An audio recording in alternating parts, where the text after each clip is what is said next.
vous invite à ouvrir la parole de Dieu dans l'évangile de Jean, au chapitre 5 et au verset 24. Donc, évangile de Jean, au chapitre 5 et au verset 24. Et il y a aussi un texte dans le Galates, chapitre 3, versets 1 à 6. Et je vous le lis dans ma version. Alors, c'est la version second 21. Donc, elle a un peu différent de ce qui est projeté, mais c'est le même verset. Donc, Jean, chapitre 5, verset 24. En vérité, je vous le dis, celui qui écoute ma parole et qui croit à celui qui m'a envoyé a la vie éternelle. Il ne vient pas en jugement, mais il est passé de la mort à la vie. Et je vous invite aussi à prendre Galates, le chapitre 3, les versets 1 à 6, et c'est Paul qui écrit. Donc voilà, je vous le lis. Galates sans intelligence, qui vous a fasciné pour que vous n'obéissiez plus à la vérité? Vous, aux yeux de qui Jésus-Christ a été décrit comme crucifié. Voici seulement ce que je veux apprendre de vous. Est-ce en pratiquant les œuvres de la loi que vous avez reçu l'Esprit, ou en écoutant l'Évangile avec foi? Manquez-vous à ce point de bon sens? Après avoir commencé par l'Esprit, voulez-vous maintenant finir par vos propres forces? Avez-vous tant souffert pour rien? Si du moins c'est pour rien. Celui qui vous accorde l'Esprit et qui accomplit des miracles parmi vous, le fait-il donc parce que vous pratiquez les œuvres de la loi, ou parce que vous écoutez avec foi? Tout comme Abraham eut confiance en Dieu, et que cela lui fut compté comme justice. Reconnaissez donc que ce sont ceux qui ont la foi qui sont les fils d'Abraham. Que Dieu bénisse la lecture de cette parole.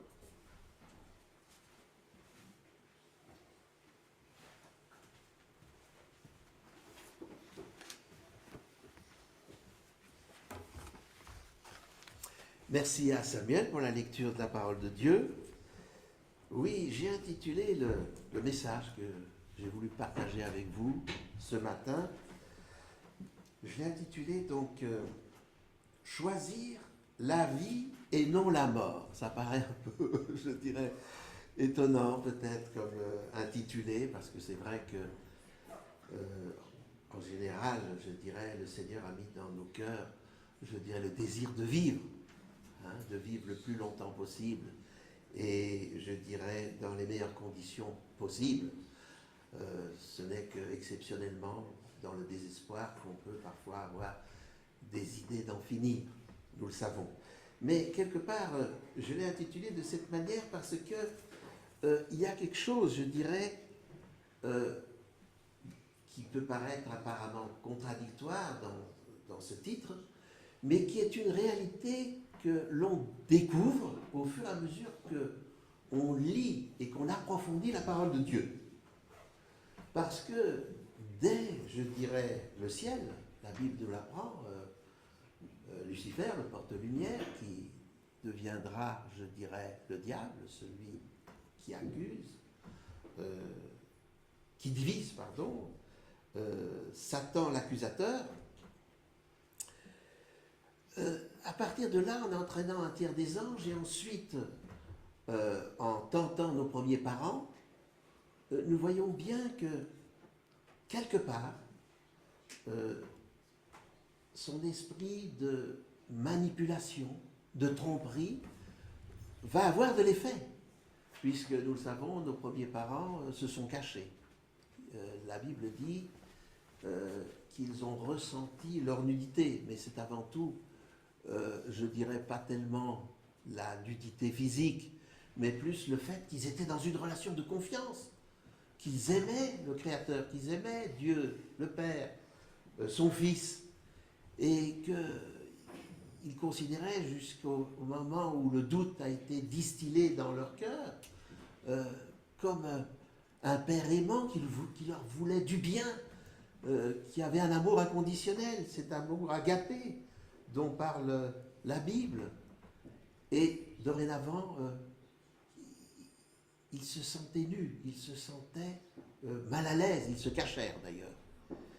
Et c'est pour cela que je l'ai intitulé de cette manière, parce que quelque part, même si nous avons l'instinct de vie, parfois même si nous sommes croyants, et la Bible est là pour nous le rappeler, bien souvent, notre conception de Dieu est manipulée par l'adversaire, parce que n'oublions pas que la Bible dit que le Dieu de ce siècle, avec un petit d, c'est bien Lucifer devenu Satan, le diable. Je dirais qui, dans sa volonté de déformer Dieu et d'attirer l'adoration à lui, a constamment, je dirais, cherché à tromper notre humanité. Et nous qui sommes, je dirais, 6000 ans après la création, selon la Bible, et qui avons cette Bible dans les mains, nous ne pouvons qu'en faire le constat. Mais nous voyons en même temps, donc, il ne faut pas s'étonner pour cela que, quelque part, c'est une question que nous avons à nous poser. Est-ce que nous choisissons véritablement dans nos vies, véritablement, la vie pour notre vie immédiate et surtout pour notre vie éternelle, lorsque le mal initié par Satan aura disparu, selon les promesses de la parole de Dieu. Et nous voyons aussi que Dieu, contrairement à Satan, aux allégations de Satan, n'est pas ce Dieu dont il nous a déformé le caractère dans notre perception. Il est tout autre chose que ce que Satan a cherché et cherche constamment à nous faire croire individuellement et collectivement. Et ce qu'il faut admirer, je dirais, c'est la patience de Dieu, sa patience infinie, son amour. Il nous a aimés dès la fondation du monde. Il a mis en place ce plan du salut dès la fondation du monde, au cas où, je dirais, le mal deviendrait une réalité et que nous serions trompés. Et tout au long de la parole de Dieu, nous voyons dans l'Ancien Testament que ça soit avec les antédiluviens, je dirais, le mal a progressé. À travers le déluge, un arrêt a semblé se mettre en place, mais à travers les 3 fils de Noé, tout cela a repris de la force. Et nous le voyons avec Nimrod. Et cette adoration dirigée vers la créature et non pas vers le créateur, avec la nature de Dieu déformée. Et quelque part, dans Galates 3, le texte que nous venons de lire, il y a justement, je dirais, dans les paroles inspirées par Dieu, bien sûr, dans la bouche de Paul, dans cette lettre qu'il adresse à cette église de Galate, qui était constituée majoritairement d'un païen qui était devenu chrétien, mais aussi sans doute quelques juifs de la diaspora. On voit, je dirais, dans cet épître que Saul, devenu Paul, avait véritablement rencontré le Christ, je dirais, sur le chemin de Damas. Lui, le persécuteur.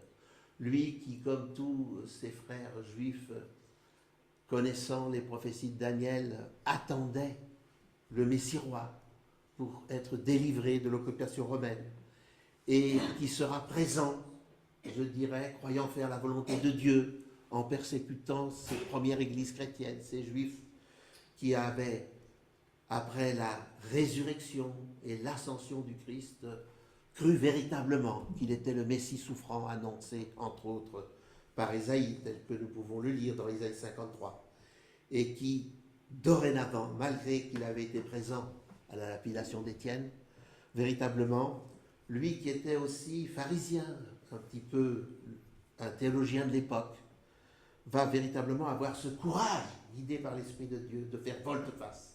Et dans cet épître aux Galates, justement, il est déjà confronté à cette problématique. Parce qu'après avoir véritablement témoigné de Jésus, de son caractère, de ce qu'il était venu de faire, de ce salut par la foi, en croyant véritablement à ce qui s'était passé dès le ciel et nos premiers parents, et en faisant la distinction entre l'illusion du salut par les œuvres en se reposant sur notre nature charnelle qui a une tendance au péché et qui nous met dans l'impossibilité véritablement d'être transformés profondément dans nos motivations les plus profondes. C'est lui qui va développer sans doute le plus complètement cette différence entre les œuvres de la foi et les œuvres de la loi.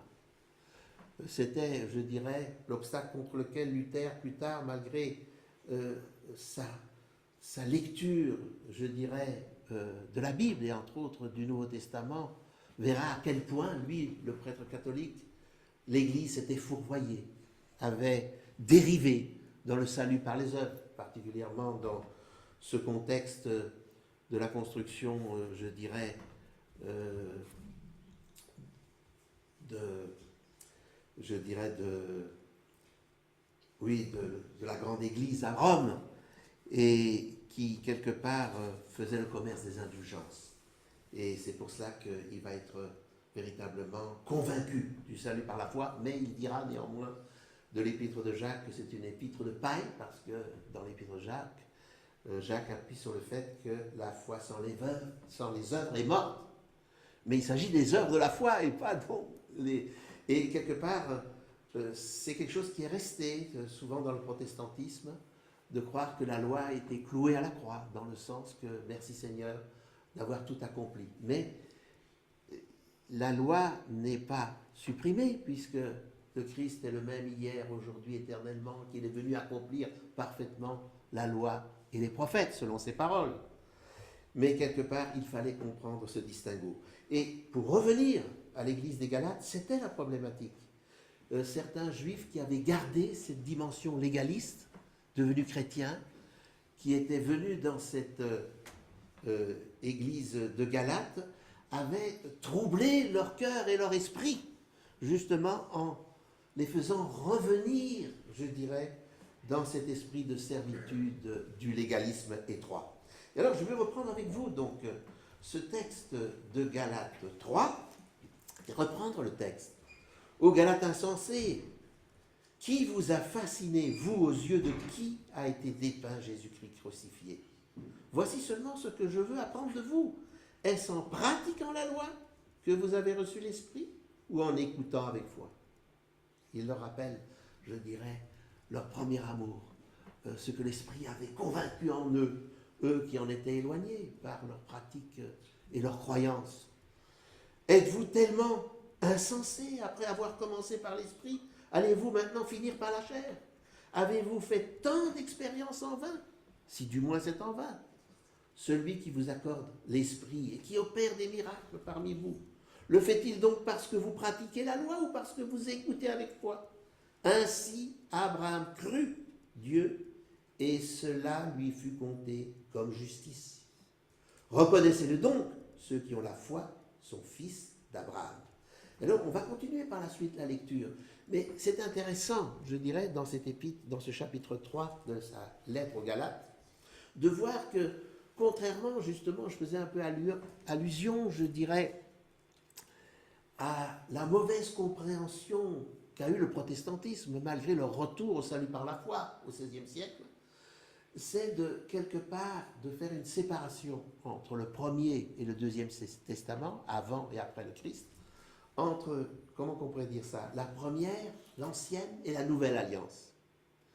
Comme si, je dirais, la loi de Moïse, quelque part, était l'ancienne alliance et que c'était l'alliance que Dieu voulait à tout prix et avait conçue pour eux. Mais quelque part, non, parce que déjà, depuis l'origine, quand on lit Genèse 3,15, je mettrai inimitié entre toi et la femme, l'humanité fidèle, entre ta descendance et sa descendance. Hein, et quelque part, donc on voit bien qu'il y avait un combat entre la femme fidèle et la femme infidèle. Mais même dans la femme fidèle qu'était l'Israël ancien, il y a toujours eu, je dirais, cette dimension de foi d'Abraham, et ensuite la loi qui est venue 480 ans plus tard, je dirais, au Sinaï, dans un contexte où il percevait mal les bénédictions de Dieu. Et vous vous rappelez l'épisode des serpents brûlants, qui se plaignent, je dirais, de leur situation, alors que Dieu les protégeait dans ce contexte hostile. La manne tombait. Lorsque Moïse, guidé par Dieu, parlait au rocher, l'eau sortait dans un contexte où il n'y en avait pas. Les serpents venimeux étaient éloignés. Et c'est dans ce contexte-là, rappelez-vous, que ces serpents vont mordre les Israélites et qu'ils vont mourir en nombre. Et sous l'ordre de Dieu, Moïse fera ce serpent d'airain. Et vous savez que dans le sanctuaire terrestre, je dirais, certains ustensiles étaient en airain, en particulier, je dirais, l'autel des holocaustes, pour le lavement aussi, je dirais, la cuve des ablutions était en airain, mais le reste était en or, qui est véritablement le symbole de la pureté de ce voile qui disparaît, comme l'apôtre Paul le dit dans 2 Corinthiens 3, en parlant du ministère de la mort, lorsque véritablement on voit Jésus, parce que l'apôtre Paul le dira. Véritablement, la descendance au verset 16. Or, les promesses ont été faites à Abraham et à sa descendance. Il n'est pas dit aux descendances, comme s'il s'agissait de plusieurs, mais comme à une seule, à ta descendance, c'est-à-dire au Christ. Voyez ? Et puis il continue en disant, voici ce que je veux dire. Un testament déjà établi en bonne forme par Dieu ne peut pas être annulé par la loi, survenue 430 ans plus tard, ce qui anéantirait la promesse. Car si l'héritage venait de la loi, il ne viendrait plus de la promesse. Or, c'est par la promesse que Dieu a accordé sa grâce à Abraham. Vous voyez, tout est dit là. Donc, les deux étaient là, imparfaitement, en Abraham, puisque nous le savons, je dirais, malgré que... mais si on analyse un petit peu, je dirais, pourquoi Abraham est un type de foi, de cet esprit de la nouvelle alliance, de cet accomplissement parfait dans le Fils unique engendré du Père, ayant accepté d'être engendré à nouveau dans notre humanité, en tant qu'homme, dans notre nature humaine, parce que, quelque part, il était celui qui a écouté l'appel de Dieu pour sortir du rang chaldée, là où était le cœur, justement, du polythéisme insufflé par Satan à travers Nimrod, je dirais, et vous le savez, la construction de la tour de Babel, véritablement, qui a, après la dispersion, éparpillé cette fausse adoration, ce polythéisme, cette croyance dans le Dieu, dans les triades, les dieux fonctionnant par trois, ou parfois, comme dans l'Égypte ancienne, plus tard, il y aura une espèce d'amalgame, je dirais, illusoire dans cette formulation du Dieu un en trois et trois en un, qui sera repris au IIIe siècle sous l'influence de Constantin pour être reconnu à côté du polythéisme comme religion officielle de l'Empire entre le IIIe et Ve siècle, avant la supplantation de cette corne papale, selon Daniel encore, de cette corne païenne encore papale, avec la double appellation, je dirais, qu'on retrouve justement dans le livre de Daniel, le perpétuel, donc cette adoration perpétuellement idolâtre et s'opposant à Dieu, et qui se transforme en abomination de la désolation. Pourquoi ? Parce que c'est la même démarche, mais avec un habit illusoire chrétien. Et encore aujourd'hui, je dirais, nous voyons à quel point le Seigneur est patient et aimant, et nous le savons. Si 2000 ans après la croix, je dirais, malgré la parole, je dirais, qui nous est parvenue, qui a été imprimée dans presque toutes les langues, petit à petit, à partir du XVIe siècle, on dit que c'est toujours le livre le plus édité, pas forcément suffisamment lu, sûrement, mais qu'on trouve bien souvent, pour ceux qui ont voyagé dans les chambres d'hôtel, je dirais dans les tables de nuit, en particulier dans les pays anglo-saxons, qui sont davantage portés sur la parole. Mais malgré cela, je dirais, on voit que l'adversaire a réussi à la supplanter, à l'infiltrer de l'intérieur pour la déformer. Et c'est cela, quelque part, que nous devons toujours plus comprendre. Et c'est pour ça que j'ai intitulé, je dirais, cette petite méditation, « Que voulons-nous choisir, la vie ou la mort ?» Parce que nous avons un choix à faire, malgré tout. C'est vrai que le Seigneur est bon et qu'il, en quelque sorte, comment on pourrait dire ça, considère ce que nous avons compris de cette lutte entre le bien et le mal que nous avons tous, je dirais, dans notre conscience. Et dans l'épître aux Romains, au chapitre 2, nous voyons bien que l'apôtre Paul dit bien que lorsque le païen, je dirais, interpellé par sa conscience, suit davantage le bien, c'est cela qui paraîtra. Donc, le salut, parce que Dieu nous aime, il voudrait nous sauver tous.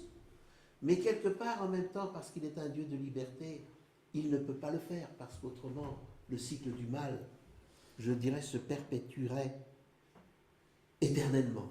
Et c'est en cela que nous, chrétiens des derniers temps, nous avons toujours plus à comprendre individuellement et collectivement cette importance.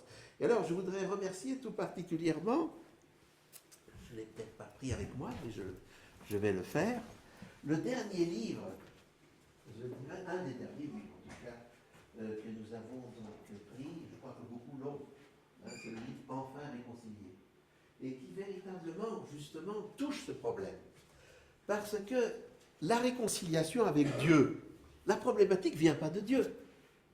La problématique vient de nous, les humains, qui avons eu notre esprit, je dirais, manipulé, déformé sur véritablement le caractère de Dieu. Dieu est amour. Dieu fera disparaître finalement le mal à contre-cœur, avec beaucoup de tristesse, en ne soutenant plus la vie, je dirais, de ceux qui auront fait malheureusement le choix de l'adversaire. Et la Bible nous parle de ça, parce qu'il est dit heureux ceux qui ont part à la première résurrection. C'est Apocalypse au chapitre 20. La seconde mort n'a pas d'effet sur eux, qui est la mort éternelle, après les 1000 ans. Donc nous voyons véritablement que c'est aujourd'hui et tous les jours que nous devons marcher avec le Seigneur.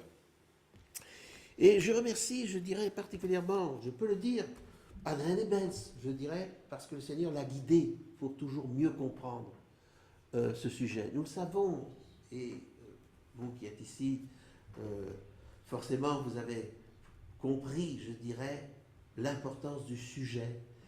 Et malgré le fait que notre Église adventiste a été suscitée par Dieu, nous le savons, puisqu'elle a compris ces prophéties de Daniel du Yom Kippour cosmique, ce Yom Kippour annuel que nous allons vivre dans 15 jours, véritablement qui était lié, comment on pourrait dire ça, à la vie.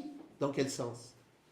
Ben, quelque part, l'hiver, la nature dort, elle se réveille au printemps, avec, je dirais d'abord, l'orge qui était la première céréale qui venait à maturité, et quelque part, à travers ces fêtes, et vous savez bien que Jésus s'est comparé au pain de vie, dans une dimension spirituelle. Mais quelque part, nous sommes bénis par notre Dieu créateur à un double niveau, matériel et spirituel.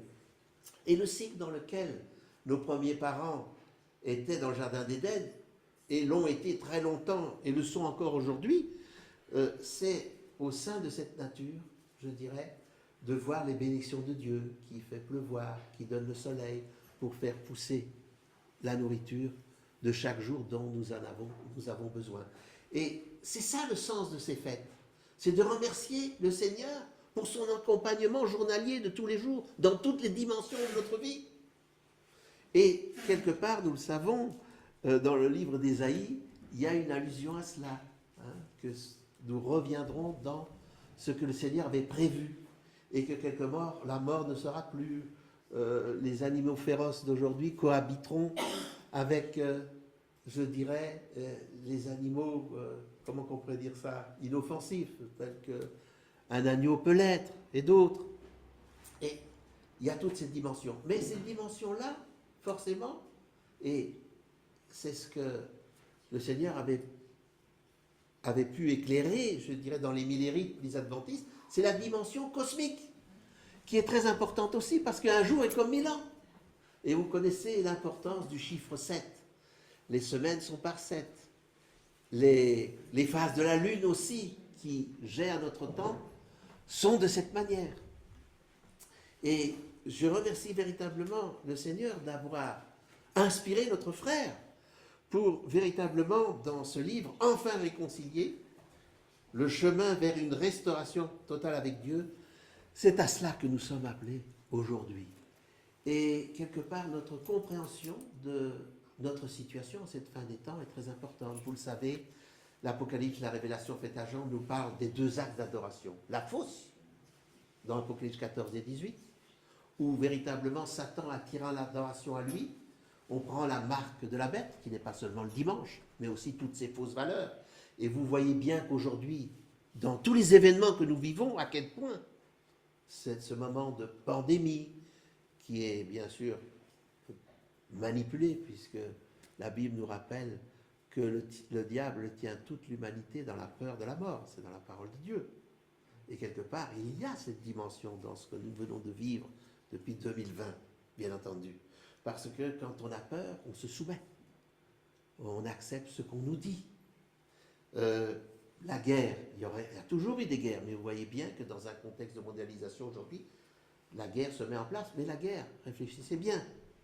La fausse adoration, je dis, prônée par la première Église, et qui est véritablement, je dirais, la compréhension majoritaire, c'est un retour du Christ à Jérusalem dans la continuité, avec un millénium dans la continuité, et c'est surtout, je dirais, une auto-réalisation prophétique où la dernière semaine des 70 semaines en cette année de détresse, c'est l'antéchrist qui est détruit. Mais qu'est-ce que l'antéchrist dans cette fausse adoration?